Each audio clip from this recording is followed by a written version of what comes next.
मैंने अपने जीवन में कई महिलाओं से बातचीत की, लेकिन एक महिला है जिसने जीवन भर में अपनी एक अनूठी छाप छोड़ दी। आज से लगभग 16 साल पहले मैं उससे मिली थी और ऐसे ही कार्यक्रम में जैसे मेरा परिचय दिया जा रहा था, मैंने उनसे कहा कि आपका परिचय मैं कैसे दूं। उन्होंने कहा कि आप जाकर पूरे समाज के सामने मेरा परिचय देते हुए कहिए कि मैं वो मां हूं जिसने अपनी बेटी को मारने का प्रयास किया लेकिन फेल हो गई। मैंने कहा कोई भी मां अपना ऐसा परिचय नहीं देती। उसने कहा स्मृति जी, मेरे पति ने कहा था, पंजाब से थी वो महिला, उसने कहा कि अगर तीसरी बेटी होगी तो घर लौटना मत अस्पताल से।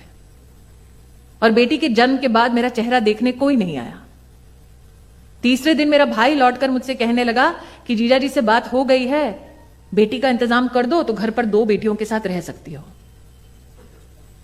तीसरी बेटी के साथ वो जब घर लौटी तो नवंबर दिसंबर की ठंड में उसने खाट में आंगन में अपनी बच्ची को निर्वस्त्र छोड़ दिया और चौखट पर जाकर बैठ गए।